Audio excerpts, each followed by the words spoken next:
에베소서 6장 18절 말씀입니다. 우리 함께 에베소서 6장 18절 말씀 함께 읽도록 하겠습니다. 모든 기도와 간구를 하되 항상 성령 안에서 기도하고 이를 위하여 깨어 구하기를 항상 힘쓰며 여러 성도를 위하여 구하라. 아멘. 우리 옆 사람과 함께 인사하도록 하겠습니다. 영적 싸움에서 승리합시다. 인사합니다. 영적 싸움에서 반드시 승리하시길 바랍니다. 할렐루야. 우리는 영적 전쟁에 대해서 함께 은혜를 계속해서 나누고 있습니다. 영적 전쟁에서 우리를 향한 사단의 계략이 무엇이며 또 어떻게 그 전술에 맞서서 우리가 신앙적으로 승리할 수 있는지 그 비결에 대해서 우리가 함께 은혜를 계속해서 나누고 있습니다.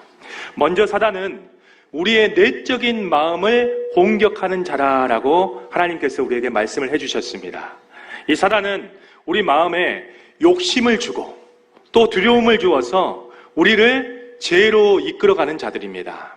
또 지난 시간에 사단은 우리 육체의 소욕을 충동질해서 우리 육신의 각 지체를 통해서 죄를 짓게 만드는 자들이다라고 함께 은혜를 나누었습니다. 특히 우리 지난 시간 본문 로마서 6장 13절 말씀에 의하면 하나님은 우리에게 이렇게 말씀해 주셨습니다.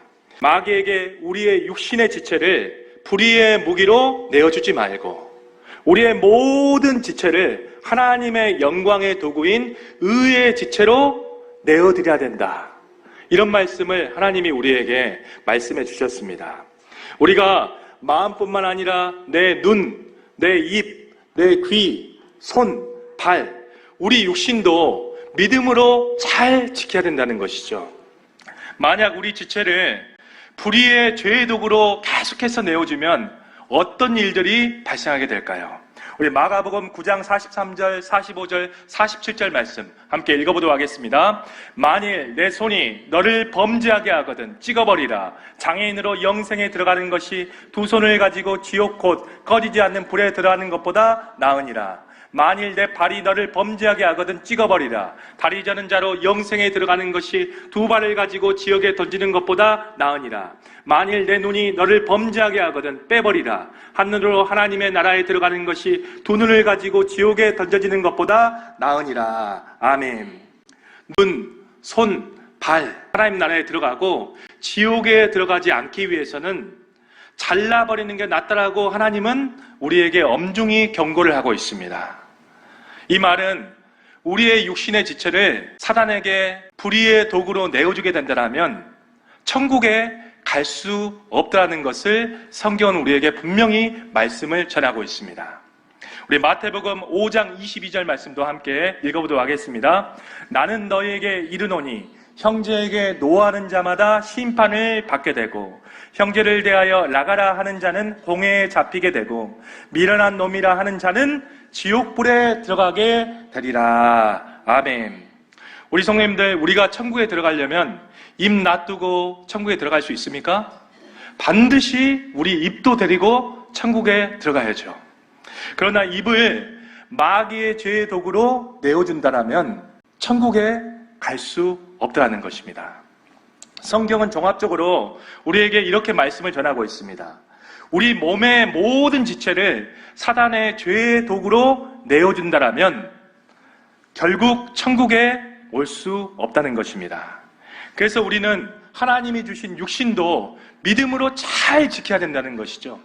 우리 마음뿐만 아니라 우리의 우리 육신도 잘 지켜야 될 우리의 믿음의 요소라는 것입니다. 자, 오늘 주일은 영적 전쟁 세 번째 시간으로 마귀와 악한 영들이 우리를 공격하는 방법 중에 세상의 환경과 상황을 통해서 우리를 공격하는 전술을 함께 살펴볼 것입니다. 그리고 그 술수와 전술을 우리가 살펴보면서 우리가 성경적으로 이길 수 있는 해결책에 대해서 함께 은혜를 나누도록 하겠습니다. 자, 사단이 우리를 공격하는 세상 안의 주변 상황과 환경들은 개인적인 부분과 세상적인 부분으로 나누어서 우리가 살펴볼 수 있습니다. 먼저 개인적인 부분입니다. 먼저 마귀와 악한 영들은 개인적으로 세상의 환경과 상황을 통해서 우리를 공격하고 있습니다. 우리 고린도후서 2장 10절 말씀, 굉장히 중요한 말씀입니다. 함께 읽어보도록 하겠습니다. 그러므로 내가 그리스도를 위하여 약한 것들과 능욕과 궁핍과 박해와 공고를 기뻐하노니 이는 내가 약한 그때에 강함이라. 아멘. 우리가 함께 읽은 말씀은 바울이 복음을 전할 때 바울에게 찾아오는 여러 가지 세상적인 어려움의 목록들입니다. 이 목록은 또한 마귀와 악한 영들이 세상의 환경과 상황을 통해서 개인적으로 우리를 공격하는 목록이기도 합니다. 자, 첫 번째 마귀는 우리를 어떻게 공격하느냐? 바로 우리의 약한 것을 공격한다는 것입니다. 자, 약한 것은 원어로 아스데네이아라는 뜻이에요. 이 뜻이 어떤 뜻이냐면 마음이나 몸이 연약한 것을 의미합니다. 이 단어는 특히 질병에 많이 사용되는 단어예요. 이 세상의 모든 질병이 다 사단과 악한 영들이 주는 것은 아닙니다. 우리 몸에 어떤 스트레스를 받아서 불규칙적인 이 식사를 통해서 또 어떤 사고로 육체적인 질병이 올 때도 많이 있지만, 그러나 사탄도 우리에게 육체적인 질병을 가져다 줄 수 있다는 것입니다. 우리 욥기서의 말씀에 보면 하나님의 제갈을 맡은 이 사탄은 욥에게 육신의 질병이라는 고통을 가합니다. 우리 욥기서 2장 7절 말씀 함께 읽어보도록 하겠습니다. 사탄이 이에 여호와 앞에 물러가서 욥을 쳐서 그의 발바닥에서 정수리까지 종기가 나게 한지라. 아멘. 사탄도 얼마든지 우리 육신 안에 뼈와 근육과 호르몬과 어떤 혈액에 질병을 가할 수 있는 존재라는 것입니다. 그래서 이 사탄은 우리에게 암도 주고요, 관절염도 주고요, 간질도 주고요, 호흡기 병도 주는 존재들입니다. 성경에서는 귀신들에 의해서 발생한 여러 질병들을 우리에게 소개를 하고 있는데요, 그 목록들을 잠깐 살펴보도록 하겠습니다. 마태복음 9장 32절에 보면 말을 못하게 합니다. 마태복음 12장 22절에 보면 눈을 멀게 한다는 것이죠. 마태복음 9장 25절부터 26절 말씀에 보면 귀목게 하고 또 간질을 일으키고, 누가복음 13장 11절 말씀에 보면 육체적으로 불구를 이 사단과 악한 영들이 공격을 한다는 것입니다. 또 우리 계시록 9장 7절부터 10절 말씀에 보면 마지막 때에 귀신들이 육체적인 질병으로 모든 믿는 자들과 신자들과 이 세상 사람들을 공격할 것이다 라고 성경은 우리에게 말씀을 증거하고 있습니다. 자, 우리가 잘 아는 바울도 몸속에 육체의 가시를 가지고 있었어요. 바울 안에 육체의 가시가 날마다 내 자신을 찼다라고 바울은 고백을 하고 있습니다. 원어로 보면 이 뜻은 주먹으로 칠 만큼 큰 고통을 받았다라는 뜻이에요. 자, 바울에게 있던 이 육체의 가시는 대부분 모두 다 공통적으로 안질로 봅니다. 바울에게 있었던 이 육체의 가시는 하나님께서 바울이 사역을 감당하기 위해서 겸손함을 허락하게 하시려고 하나님의 허락하심에 의해서 사탄이 준 바로 이 질병이었습니다.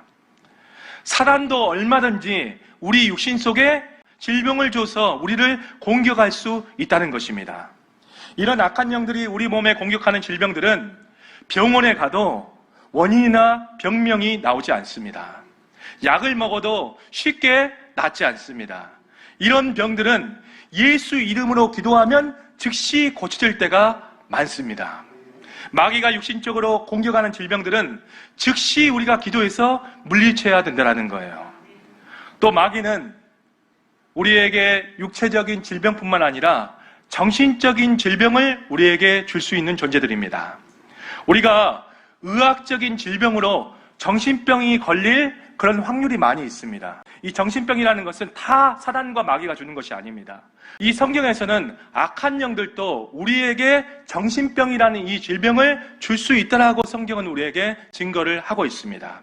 우리 말씀 보시죠. 마태복음 8장 28절 말씀해 보시면 폭력과 같은 괴상한 행동을 하게끔 만들고, 마가복음 5장 4절에 보면 비정상적인 힘을 갖게 만들고, 마가복음 5장 5절에 보면 소리를 지르고 괴성을 지르게 만드는 자가 사단과 마귀입니다. 또 마가복음 5장 5절에 자기 신체를 계속해서 해하고 절단시키는 자들, 마가복음 9장 20절에 입에 거품을 일으키고 질병을 일으키는 자들, 또 누가복음 8장 27절에 사람을 발가벗게 만들고, 마가복음 9장 18절에 이를 갈게 만드는 그 정신병을 주는 자가 반드시 있다는 것입니다.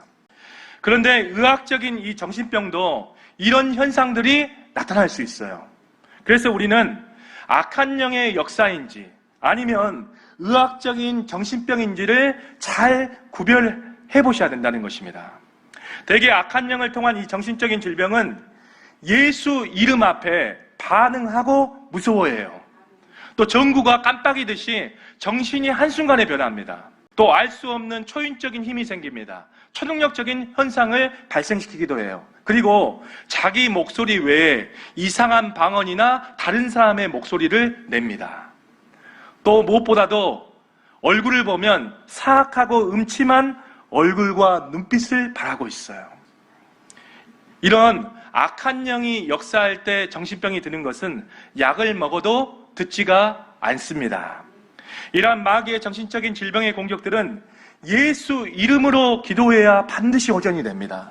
이 마귀와 악한 영들은 세상의 환경과 상황 속에서 얼마든지 우리를 육신적으로, 정신적으로 공격할 수 있는 존재들이라는 거예요. 그 해결책이 무엇입니까? 이러한 것들이 공격을 가한다면 반드시 예수 이름으로 대적하고 선포하며 기도하는 수밖에 없다는 거예요. 자, 두 번째 봅니다. 두 번째는 마귀가 우리에게 어떻게 공격을 하느냐? 능욕을 통해서 공격을 가합니다. 마귀와 악한 영들은 세상 속에서 우리에게 능욕이라는 방법을 통해서 우리를 공격하고 있어요. 능욕이라는 뜻은 교만, 모욕, 조롱, 학대를 당한다라는 뜻을 가지고 있습니다. 교회 안에서 수많은 사람들이 내 인격을 짓밟는 것, 비난, 정신적인 상처 때문에 교회와 신앙을 저버리고 있습니다. 저 권사가 나를 무시했다. 저 집사가 나에게 모욕을 줬다. 이렇게 사람에게 시험이 들어서 교회를 옮기고 신앙을 저버리는 사람들이 오늘날 교회 안에 굉장히 많이 있다는 것입니다. 사실 교회 안에 이 모욕과 능욕들은 우리 성도님들보다 목사들에게 더 많이 나타나는 현상들입니다. 목사님들의 이 모임에 가보면 이 유별난 이 성도들 때문에 고통과 아픔을 호소하는 목사님들이 굉장히 많습니다. 꽤 많아요. 그래서 목사들이 만나면 서로 하소연하고 위로하는 자리가 되는 경우가 굉장히 많이 있습니다. 목사는 사회학적으로 3D 업종이에요. 서비스직 3D 업종입니다. 감정 노동자에 속합니다.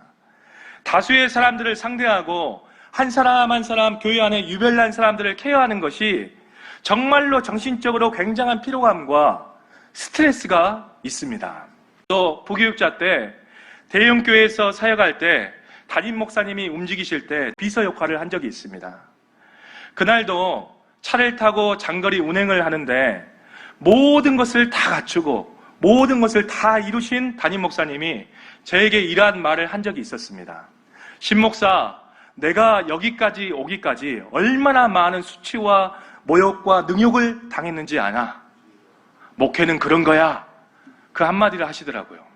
저는 지금까지 목회하면서 그 말이 잊혀지지 않습니다.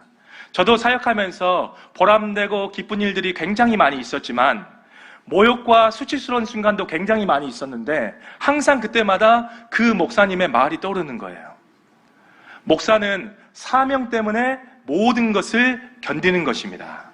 우리 성도님들은 모욕과 능욕을 당할 때 어떻게 하시겠습니까? 십자가에 능욕당하신 예수님을 생각하시길 바랍니다. 우리가 당한 능욕과 수치가 예수님보다 더할까요? 더하지 않을 것입니다. 예수님은 우리가 당한 수치와 모욕보다 더 많은 수치와 능욕을 당하신 분이세요. 우리 마가복음 10장 34절 말씀 함께 읽어보도록 하겠습니다. 그들은 능욕하며 침뱉으며 채찍질하고 죽일 것이나 그는 3일 만에 살아나리라 하시니라.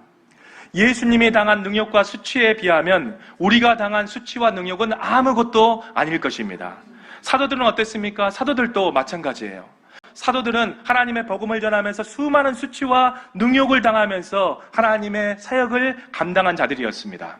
우리 사도행전 5장 41절 말씀 함께 읽어보도록 하겠습니다. 사도들은 그 이름을 위하여 능욕받는 일에 합당한 자로 여기심을 기뻐하면서 공회 앞을 떠나니라. 아멘. 이 사도들도 하나님의 영광과 복음을 전하기 위해서 능욕을 받는 일이 당연하다 생각하면서 복음을 전했다는 것입니다. 바울은 어땠습니까? 바울도 모든 수치와 능욕을 받은 자였어요.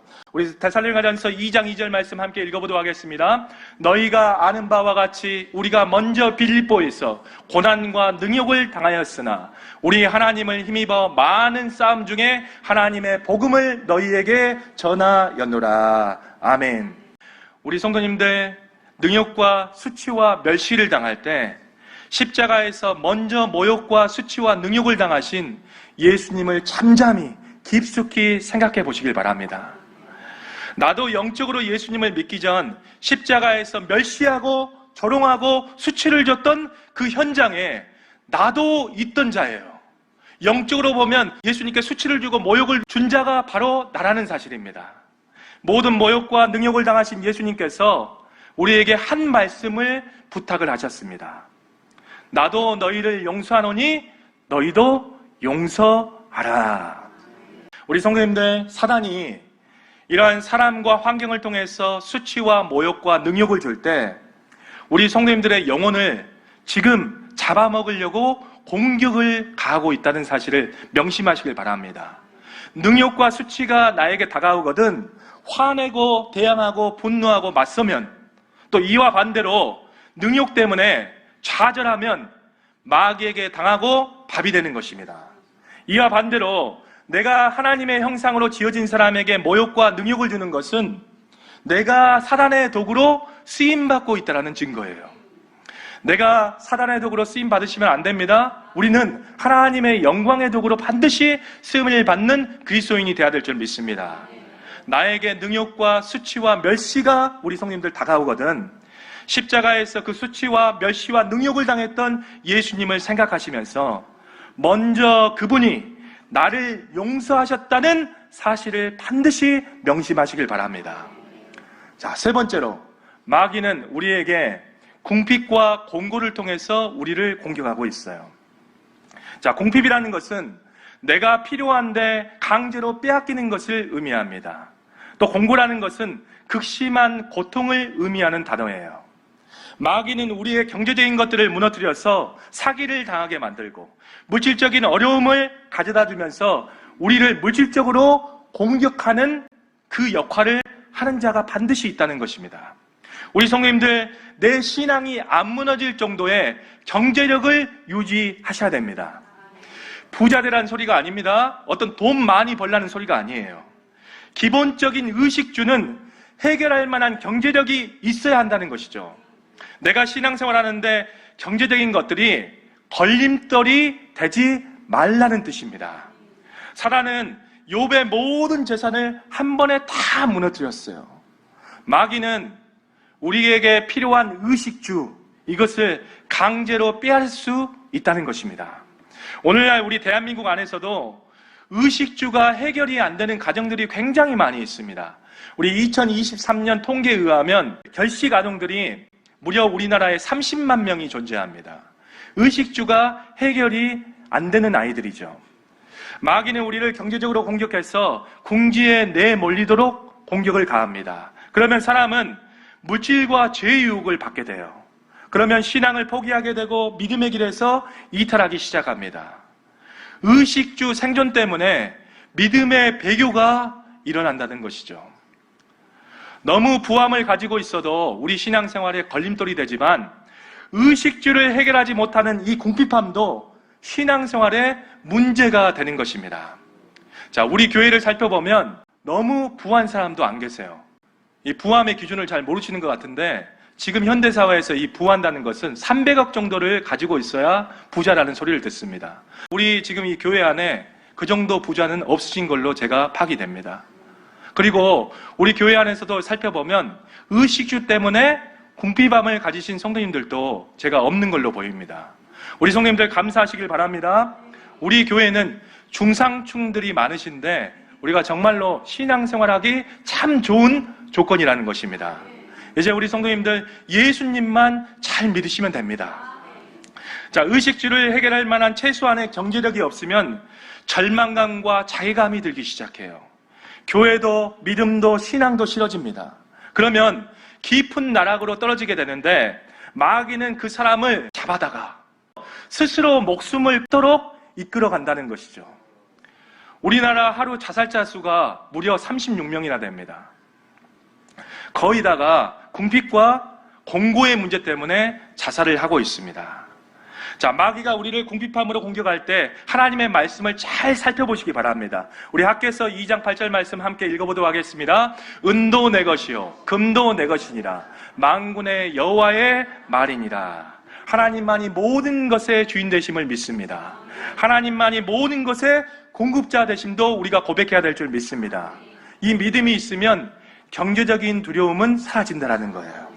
또 우리가 마태복음 6장 26절의 말씀을 붙잡고 기도하셔야 돼요. 어떤 경제적인 궁핍함이 내 인생 가운데 찾아올 때, 파산이 내 사업 가운데 찾아올 때, 내가 직장을 잃어버렸을 때, 우리가 마태복음 6장 26절 말씀을 기억하면서 하나님께 도움을 구하시길 바랍니다. 우리 마태복음 6장 26절 말씀 함께 읽어보도록 하겠습니다. 공중의 새를 보라. 심지도 않고 거두지도 않고 창고에 모아 들이지도 아니하되 너희 하늘 아버지께서 기르시나니 너희는 이것들보다 귀하지 아니하냐. 우리가 더 귀한 존재라는 거예요. 귀하다는 것은 하나님께서 우리를 반드시 돌보시겠다라는 약속의 선언입니다. 하나님께 도움을 구하십시오. 이 경제적인 궁핍함 가운데 용기와 담대함을 달라고 기도하시길 바랍니다. 은혜를 달라고 기도하시길 바랍니다. 하나님은 절대 우리를 외면치 아니하십니다. 자, 네 번째, 마귀가 우리를 공격할 때는 박해로 우리를 공격한다는 거예요. 사단은 세상이라는 환경과 상황 속에서 믿는 자들을 박해와 핍박으로 공격을 가하고 있습니다. 직장 생활에서의 핍박, 안 믿는 가정 가운데 어떤 박해, 친구의 관계 가운데 핍박. 마귀는 이렇게 작은 것으로도 우리에게 박해와 핍박을 가하는 자입니다. 그러나 여기서 더 나아가서 우리의 목숨을 위협하는 박해와 핍박을 가하는 자도 마귀라는 것입니다. 사탄은 요한복음 8장 44절에 처음부터 살인한 자다라고 말씀을 전하고 있죠. 아벨이 가인을 죽였을 때 요한일서 3장 12절 말씀은 바로 가인이 아벨을 죽인 것은 악한 자에게 속하여서 마귀 때문에 살인을 저질렀다라고 성경은 우리에게 증거의 말씀을 전하고 있습니다. 얼마든지 사탄은 사람을 통해서 박해도 살인도 서슴지 않는 자예요. 욥기서에서도 사탄은 욥의 10자녀가 죽도록 큰 폭풍을 일으켰습니다. 어떤 사람이 저에게 이렇게 질문합니다. 사탄도 환경과 날씨를 변화시킬 수 있느냐? 예, 맞습니다. 변화시킬 수 있습니다. 욥의 10자녀를 죽였을 때 사탄은 세상에서 이 날씨를 움직여서 폭풍을 움직여서 욥의 10자녀를 죽였습니다. 또 욥기서에 보면 사탄이 얼마든지 사람을 죽일 수 있다는 분명한 구절이 나와요. 우리 함께 읽어볼까요? 욥기서 2장 6절 말씀 함께 읽어보도록 하겠습니다. 여호와께서 사탄에게 이르시되 내가 그를 내 손에 맡기노라. 다만 그의 생명은 해하지 말지니라. 사탄은 욥을 죽일 수 있었지만 하나님께서 욥의 생명을 건들지 못하도록 제한을 두셨다는 것을 의미합니다. 사탄은 얼마든지 사람의 생명을 앗아갈 수 있어요. 그 사람이 자살하는 것도 사실은 악한 영의 역사라는 것입니다. 실제로 자살하다가 살아난 사람들이 있어요. 그 사람들의 고백을 들어보면 귀에서 계속해서 뛰어내리라. 너는 살 필요가 없다. 죽어야 된다. 이런 소리가 계속 들려서 내가 뛰어내렸다. 이렇게 고백하는 사람들이 굉장히 많이 있습니다. 사단이 우리를 공격하는 이 박해와 핍박을 우리가 좀 더 깊숙이 생각해 보도록 하겠습니다. 내가 그리스도인으로서 박해와 핍박이 있다라면 우리 성도님들 살아있는 신앙입니다. 그러나 내가 세상에서 신앙생활을 하는데 아무런 나에게 박해와 핍박이 없다. 이것은 형통이 아닐 수 있어요. 이것은 형통이 아니라 내가 세상과 타협하고 내가 세상과 동화되어 살아간다라는 증거가 될 수 있다는 사실을 우리 성도님들 명심하시길 바랍니다. 마귀는 자기 편은 절대 안 건드려요. 마귀는 영적으로 죽어있는 사람은 절대 건들지 않습니다. 대신 영적으로 살아있는 사람은 죽이려고 길을 쓰고 공격을 합니다.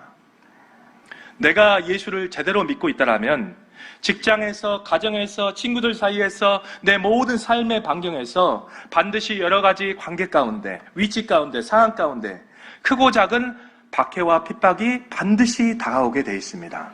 왜 그렇습니까? 우리 모든 믿음의 선조들이 그러한 삶을 살았다는 것이죠. 우리 마태복음 5장 11절 12절 말씀 함께 읽어보도록 하겠습니다. 나로 말미암아 너희를 욕하고 박해하고 거짓으로 너희를 거슬러 모든 악한 말을 할 때에는 너희에게 무엇이 있다고요? 복이 있나니 기뻐하고 즐거워하라. 하늘에서 너희 상이 큼이라. 상 받고 싶으십니까? 기뻐하시길 바랍니다. 너희 전에 있던 선지자들도 이같이 박해하였느니라. 아멘. 믿음의 산 증인들은 신앙 때문에 박해와 고난을 겪었어요. 너희 상이 큼이라. 마귀가 주는 이 박해와 핍박은 이 땅에서는 고난이지만 하늘에서는 상급입니다. 이 마귀가 주는 이 핍박과 고난을 이길 수 있는 힘은 단 한 가지예요. 바로 무엇이냐? 소망입니다. 보이는 것은 잠깐이요, 보이지 않는 것은 영원하다. 이 말씀을 기억하시면, 내 마음속에 새기면 어떠한 박해와 핍박이 와도 소망이 있는 자는 견딜 수 있습니다. 우리 성도님들 소망으로 살아가시기를 축복합니다. 자, 우리 사단이 우리를 공격하는 방법은 개인적으로 이렇게 우리를 공격을 합니다. 세상 속에서 개인적으로 우리에게 능욕과 박해와 궁핍과 어떤 공고를 통해서 공격을 하지만 우리가 좀 더 세상이라는 큰 틀에서 우리를 사단이 공격할 때가 굉장히 많이 있습니다. 우리 세상적인 부분을 함께 살펴보도록 하겠습니다. 이 세상은 사단이 자기 이념들과 목표를 따르게 만드는 거대한 질서 체계예요. 이 세상은 하나님과 상관없이 움직이는 문명이고 문화들입니다. 이 세상을 임금으로 다스리는 자들이 있어요.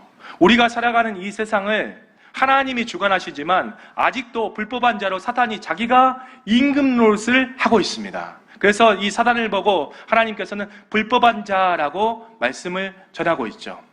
자, 그러면 사단은 우리를 어떻게 공격합니까? 이 세상 속에서 우리를 어떻게 공격하죠? 이 세상 속에서 유행과 풍조를 따르게 하면서 이 세상의 쾌락과 명성을 따라 살도록 만든다는 것입니다. 우리 성도님들, 이 세상의 풍조를 따라가시면 안 됩니다. 우리는 진리와 예수를 따라가야 돼요. 우리 에베소서 2장 2절 말씀 함께 읽어보도록 하겠습니다. 그때 너희는 그 가운데 행하여 이 세상 풍조를 따르고 공중의 권세 잡은 자를 따랐으니 곧 지금 불순종의 아들들 가운데서 역사하는 영이라. 아멘. 이 세상은 세상 임금인 사탄이 잡고 있기 때문에 이 세상의 풍조는 모두 다가 마귀의 욕심을 따라 살도록 만들어요. 그리고 이 세상의 임금은 사단이기 때문에 이 세상의 모든 가치와 문화와 풍조들은 반드시 진리와 하나님을 대적하게끔 되어 있습니다. 세상은 반기독교적인 체계를 가지고 이 세상에서 살아가라고 외치고 있어요. 하나님은 신하다. 창조는 시간과 우연을 통해서 일어났다. 사람은 창조된 동물이 아니라 고등동물이다. 진화가 된 동물이라는 것이죠. 사람은 선천적으로 선하다. 성경은 사람이 쓴 것이다. 하나님의 감동으로 쓰여지지 않았다. 성경은 모순과 오류가 가득한 책이다. 사람은 선행으로 노력해서 구원을 받을 수 있다. 천국에 갈 수 있다. 성경 속의 기적과 이적은 실제로 일어난 일이 아니라 상징이다. 지옥은 없다. 예수 믿는 것은 우리의 행복을 위해서다. 또 예수님은 우리를 부자되고 높은 곳에 이르게 하신다. 이러한 세상은 가치체계를 우리 학생들에게, 우리 모두에게 입히고 있다는 것이죠. 사단은 우리에게 이 세상의 풍조와 흐름을 통해서 반기독교 사상을 주입해서 우리의 정신을 지배하려고 하고 있습니다. 또 세상의 흐름대로 살지 않으면 이상한 사람으로 낙인이 찍혀서 손해를 보도록 우리를 공격을 합니다. 이 세상 속의 풍조와 흐름을 따를 때 우리 성도님들, 우리에게는 불이익과 손해가 반드시 다가오겠지만 우리는 하나님의 가치관을 따라서 진리의 길로 나아가셔야 될 줄 믿습니다. 우리 요한일서 2장 15절 말씀 함께 있습니다. 이 세상에나 세상에 있는 것들을 사랑하지 말라. 누구든지 세상을 사랑하면 아버지의 사랑이 그 안에 있지 아니하니. 아멘. 이 세상에 어떠한 공격이 다가와도 우리 성도님들은 하나님을 사랑하시길 바랍니다. 하나님을 사랑하면 어떠한 세상의 미혹과 어떠한 세상의 술수와 공격들을 이기며 살아갈 수 있다는 거예요. 하나님이 먼저 세상을 이기셨습니다. 그렇기 때문에 우리가 이기신 그 하나님을 사랑하면 우리는 세상을 이기며 살아갈 수 있다는 것이죠. 우리가 세상에서 반드시 승리하는 삶의 선교사로 승리하셔야 될 줄 믿습니다. 또 사단은 세상에서 악법을 제정해서 우리 믿는 자들을 공격하고 있어요. 세상은 하나님 없는 정부를 지향하고 있습니다. 또 하나님 없는 가치체계와 질서와 법을 만들고 있어요. 본래부터 사단은 정치를 좋아합니다. 사단은 천국에서 정치 활동을 했어요. 자기를 따르는 3분의 1의 천사들을 반역적인 정당에 가입하도록 설득하고 다닌 자가 사단이었습니다. 성경에 보면 이득을 위해서 당짓는 것은 죄악이다 라고 말씀하고 있어요. 우리 성도님들, 당짓는 것 반드시 없으셔야 될 줄 믿습니다. 이것은 사탄의 습성을 모방하는 행위예요. 사탄의 습성입니다. 그래서 성경은 당짓는 것을 죄악이다, 하나님 나라에 들어갈 수 없다라고 우리에게 말씀을 전하고 있다는 것이죠. 사탄의 기원은 성경에서 두 가지 구절로 우리에게 소개를 하고 있습니다. 이사야서 14장과 에스겔서 28장 말씀에 보면 사탄의 기원에 대해서 성경은 우리에게 말씀을 전하고 있는데요. 우리 이사야서 14장에는 바벨론 왕의 통치자의 모습을 설명하면서 인간 통치자에게 초자연적인 능력을 공급하는 사탄을 설명하고 있습니다. 또 에스겔서 28장에 보면 두로 왕, 이 통치자의 모습을 설명하면서 인간 통치자에게 초자연적인 능력을 공급하는 사탄을 설명하고 있어요. 이러한 모습을 볼 때 사탄은 세상 통치자들에게 영향을 미치는 것이 분명합니다. 또 요한계시록 16장 13절 이하에 보면 사단은 마지막 때 예수님과의 전쟁을 위해서 아마겟돈 전쟁을 벌입니다. 그래서 이 아마겟돈 전쟁을 위해서 세상 나라의 왕들을 부추기는 것을 우리가 알 수가 있습니다. 우리 세상의 사악한 통치자들, 독재자들, 압제자들 잘 생각해 보시길 바랍니다. 자기 백성을 죽이고 인권을 짓밟고 반유대주의를 표방하고 이슬람 친화법을 만들고 학생 인권 조례법을 만들고 동성애 차별금지법을 조장하는 사람들, 이 통치자의 뒤에는, 이 반기독교적인 법의 배후에는 반드시 악한 영의 역사가 있다는 거예요. 사단은 마지막 때가 될수록 반기독교적인 악법을 만들어서 진리와 교회를 핍박을 할 것입니다. 우리 그리스도인들은 이 반기독교적인 악법이 제정된 세상에서 반드시 믿음을 지켜야 돼요. 자, 그러면 우리가 어떤 믿음을 가지고 이러한 세상에서 승리할 수 있을까요? 그 방법은 유일합니다. 우리 로마서 12장 2절 말씀 함께 읽어보시죠. 너희는 이 세대를 본받지 말고 오직 마음을 새롭게 함으로 변화를 받아 하나님의 선하시고 기뻐하시고 온전하신 뜻이 무엇인지 분별하도록 하라.